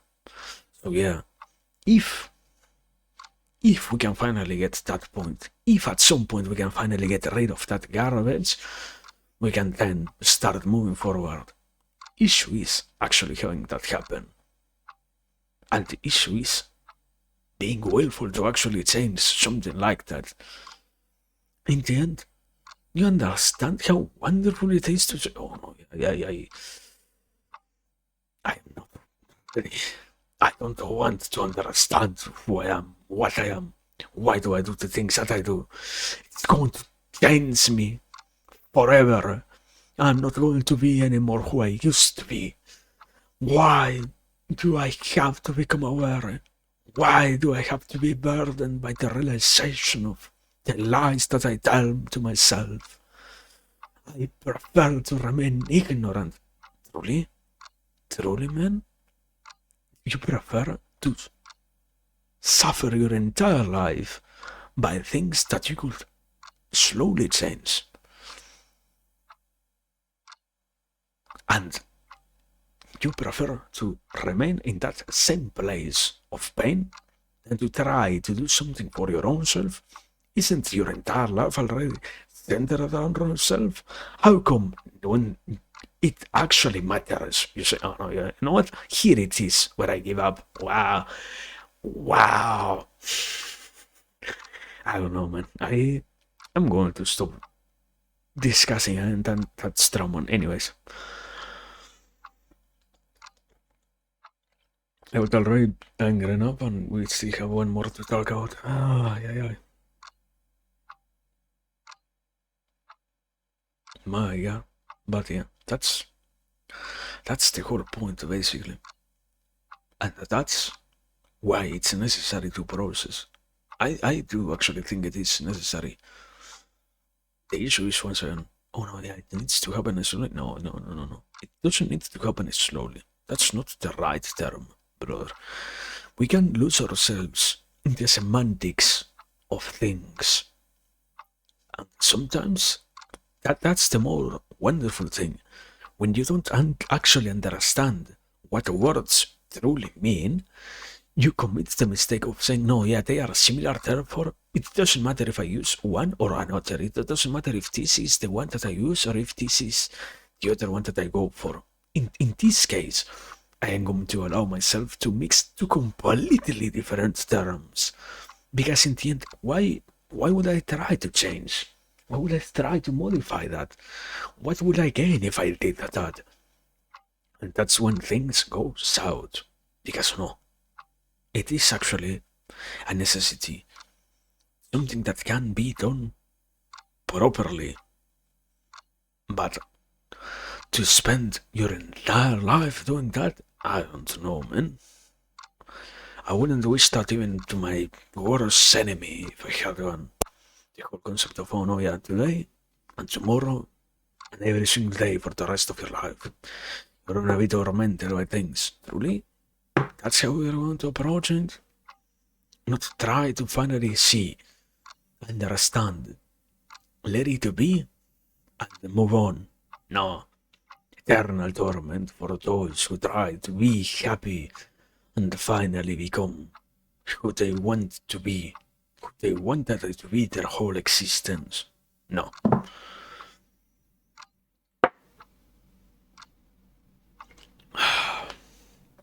Anyway, we have the final concept, which is even more, I guess, equally complex.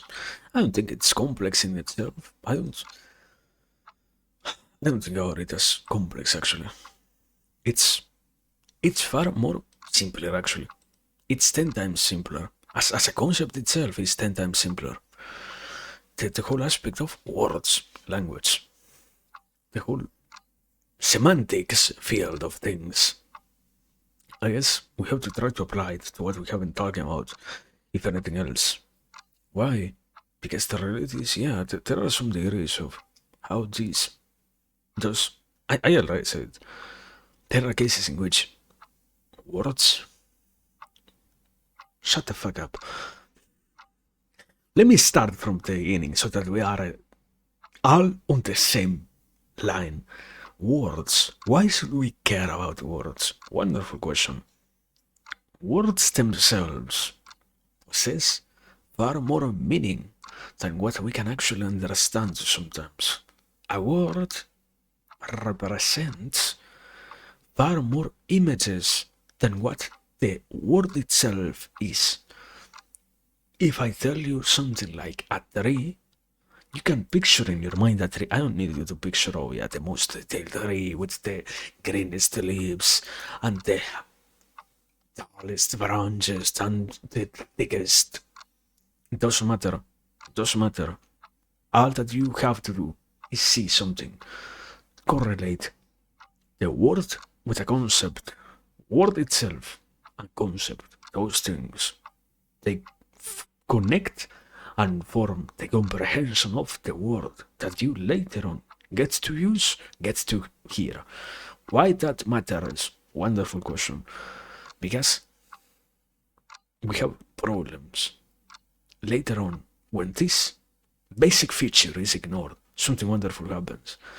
We come to the realization of, yeah, suddenly, when we don't actually pay attention to the whole aspect of the language that we utilize, we find ourselves struggling 1,000 times more because unavoidably, I already have given enough examples throughout today. Stuff like I'm going to use interchangeably terms that are not. Things like, oh yeah, I am going to be cautious, being equal to I am going to do it slowly enough. No, man, I don't understand what I'm saying. If I say something like that, I don't understand what the fuck I am saying. I can assume that perhaps you might realize my mistake, and you can correct what I am saying in your own mind. But that doesn't mean that I am not making a mistake, and that perhaps the way in which I act, therefore, isn't going to also be in the wrong way, because unavoidably already the way in which I conceive it is wrong. Even if you can pick up the mistake, doesn't change it at all. And I guess there is even a third degree of, and perhaps also even more significantly, if you were to actually see somebody doing something of that sort, that's a whole other degree of philosophical debate of, oh yeah, if you see somebody dying in the street, but you have your whole life to live, are you going to actually stop and help them or not? And now implement that to somebody simply mistaking a word instead of actually dying. Are you going to go out of your way to correct them?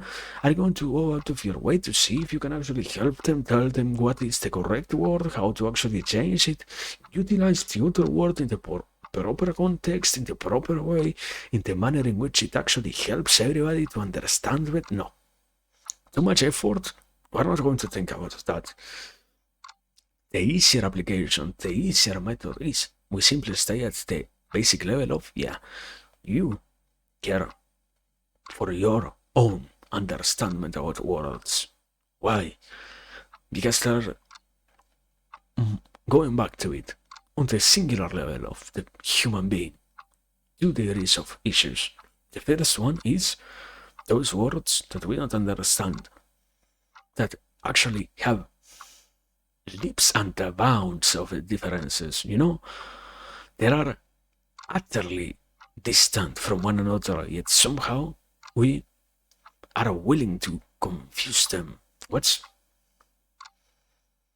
the concept of words that are phonetically similar, but when it comes to the semantics and their actual meaning are utterly different? That's an utterly necessary concept, even if it sounds like something utterly basic. It's wonderful to see how much we are willing to say, oh no, yeah, it's so basic, why are we having to think about this? Yet you still listen to people use stuff like, oh yeah, actually, literally, are you actually doing it in a proper way? Are you literally saying literally every single time that you utilize literally in all the sentences that you insert it into? Haven't we already poisoned ourselves with stuff of that sort, so that we now have completely ignored what it means? Aren't we slowly losing all the value over the language that took so long to create? Oh no, yeah, but it doesn't matter. The language changes through each generation. I don't have to be so aware. You don't have to be so aware. Then why do you care at all to speak properly the language if you are not going to care about what one word means? Why do you care about all the other words but not this one? Huh? Point being, yeah, it's necessary, first and foremost, the capacity to pick up that, to see and to realize, to gain awareness of those first stages of words that exist that we might be misusing, that might not be properly utilized. And there are, inside of that, there are two aspects to also that. First and foremost, because it makes any communication easier, even if there is something wonderful. Oh no, yeah, but I burden of knowledge. No, I will become aware and know what the worst thing that could happen. I will understand. No, and I will see the mistakes that others make, and I will now be tormented. No, man. What happens? Do you suffer a concussion or something like that? Your heart starts to hurt every single time that somebody makes any mistake? That the moment in which you learn about words, you are going to start hurting because you see them being misused? No. There is I already said that also. The moment in which you get to learn the wider array of things, you get the whole picture. You see somebody misusing the words, somebody like me even. You already are capable of understanding me, even if sometimes I misplace one word here and there, one article here and there, some particular conjugations and verbs and whatnot are missing in different places. You can still understand it because you're capable of getting the wide picture. It doesn't imply that, oh no, wow, you have to learn about words, therefore you are condemned to fail, to suffer. No. If that was the case, you wouldn't be here, actually. So, it's first and foremost necessary because it makes your communication easier, and this is what it ties back to what I was talking about before. There is also something utterly important about actually understanding words. In the whole field of psychology, there is something wonderful that I wouldn't say is recent. As always, there is an issue with psychology, trying to make so much a particular field something that it doesn't need to be so much encapsulated into one particular aspect of professionalism and whatnot. But there is this concept called alexithymia. Why are we talking about that? Alexithymia is the condition by which you might as well be incapable of properly naming the things that happen to you.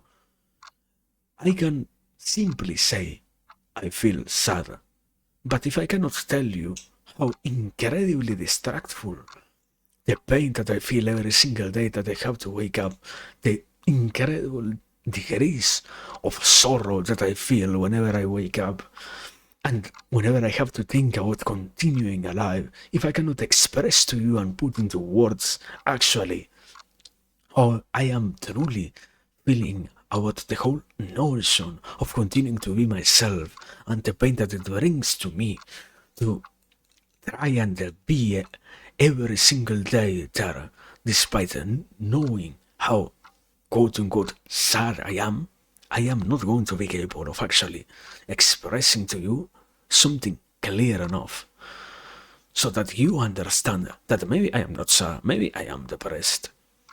And the condition is that, the condition is you might as well lack enough language to describe things that are happening to you. It's the whole aspect of, oh yeah, you're trying to process what you are. You also need to process that sometimes you don't even know what you're feeling. Not because it's a completely new sensation, because you haven't gotten all the tools that you needed to actually understand how to describe it. Whole less abstract concept, more understandable, pictural one. Can a 2D being picture a 3D realm? Perhaps not.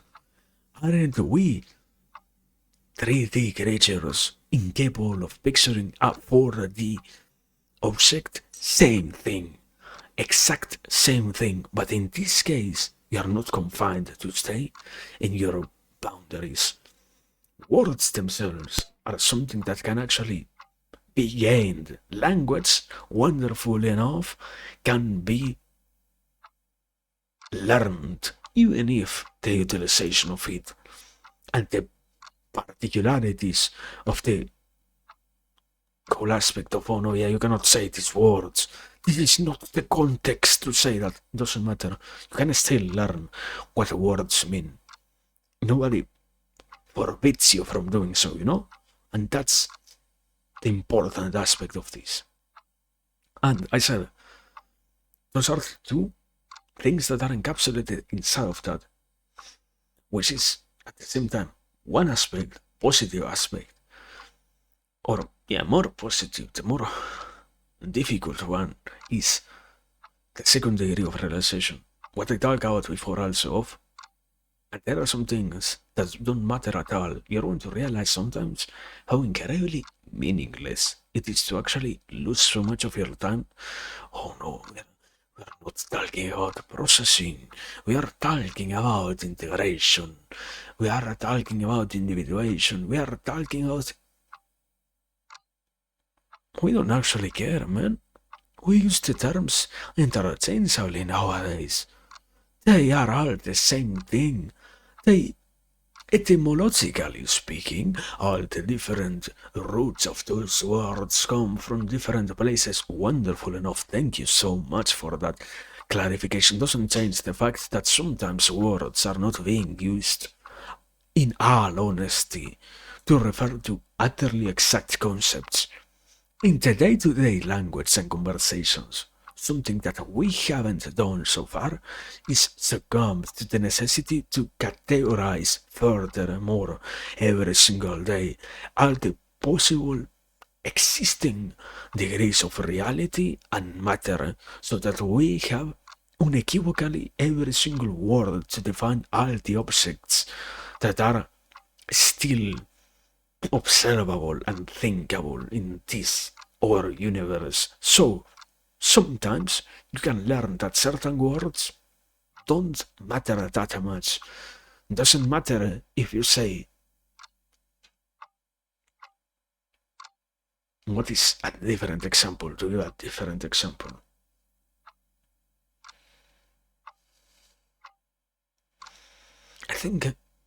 I always think about, I think about this idea of concept of food.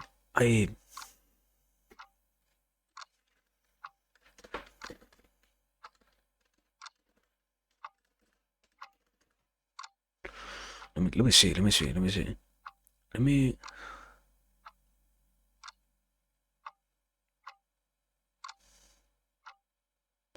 There we go. There we have it. Did you know there is something wonderful that happens with? Oh no, wow. We don't have these things here. Sometimes it's true. Sometimes, example is, here in Argentina, we have this category called meat, which is breaded, which we decided for some reason. I am not going to give you the whole explanation because I don't know it. We call the whole breaded cut of meat milanesa. And for some reason, some people believe that truly it is milanesa, the only thing that exists like that. No, I already gave you the definition. You can understand that it is thinly breaded meat cuts. And you can picture that. And you can understand that I am talking about a milanesa, and do the same thing the other way. When somebody says milanesa, you can also do the whole work of, oh wow. So you are talking about thinly breaded meat cut? Yes, indeed. Sometimes we have different definitions for the same thing, exact same thing.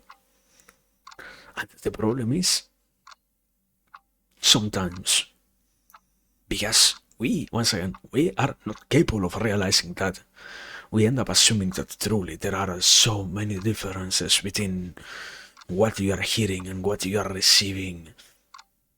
No, it's not so much the case. Sadly, it's, what's the whole aspect of it? I cannot actually remember it. The guy, there is somebody incredibly influential from the present, more, not present day. I think he actually died, but closer to our present days. The let me word up so that I don't fail to mention the one thing that I will mention about more hard philosophy today.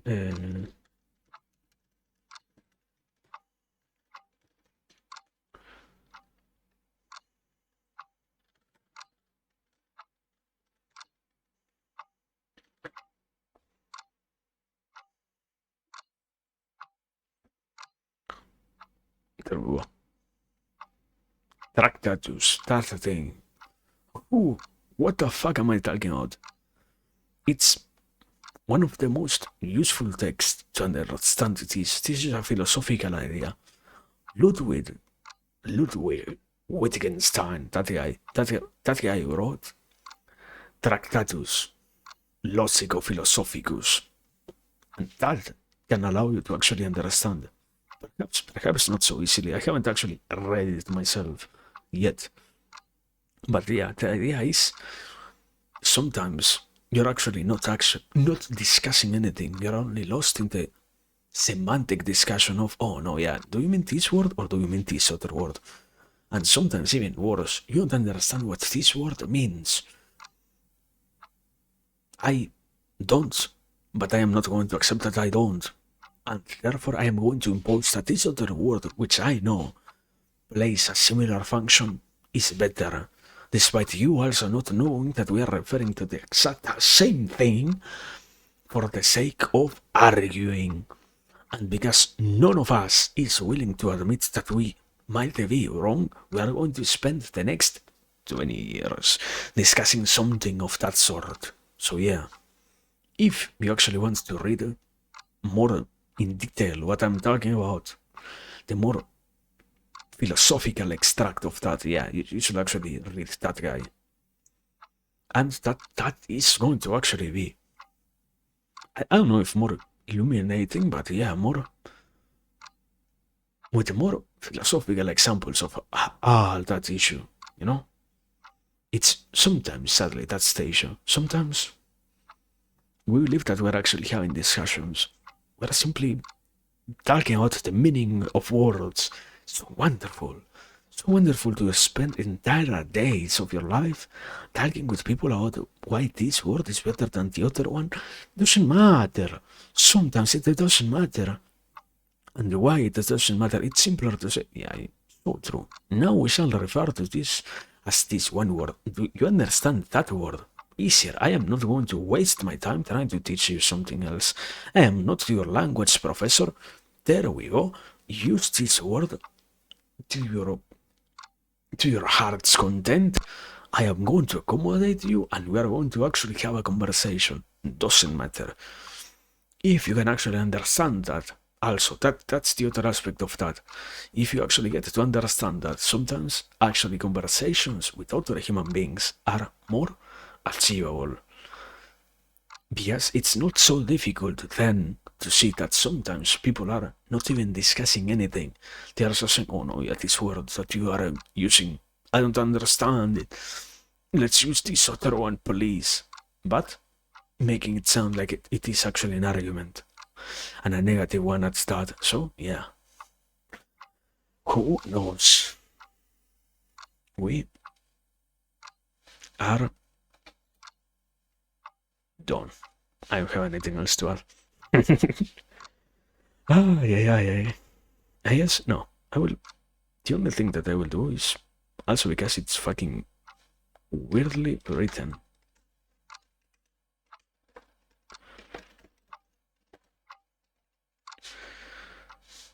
There we go.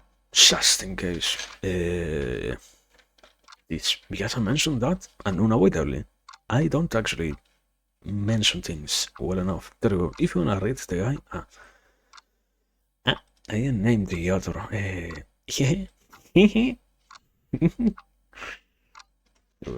Now for real.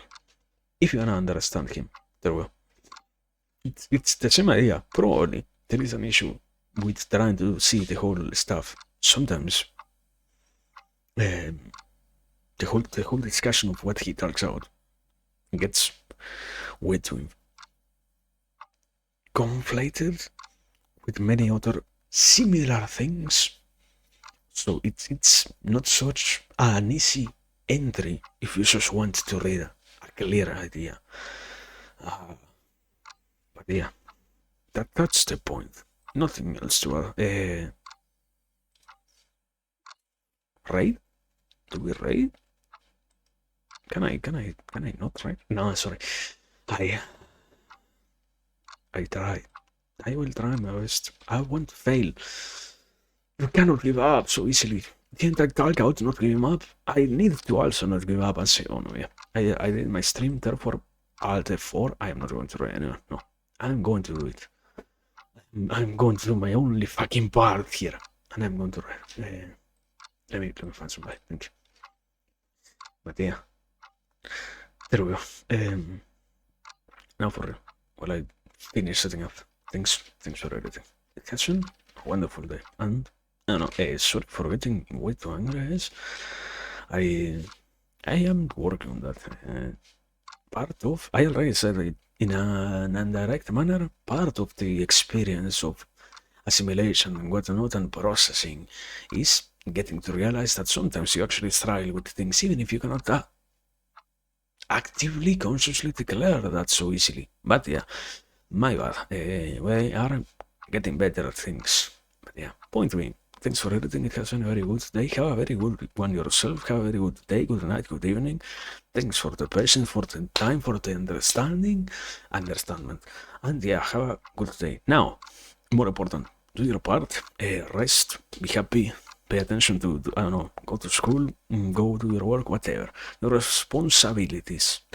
And until next time, even if there is no next time, thanks for everything. It was wonderful nonetheless, doesn't matter. And right now, more pressing matter, right to Sin Forma VX. Who is doing? What is he doing? Yume Tuki. Yeah, that's where we are on. Thank you. Good night, and yeah, have a good one. Bye bye. Wait, you're hearing this? What the fuck?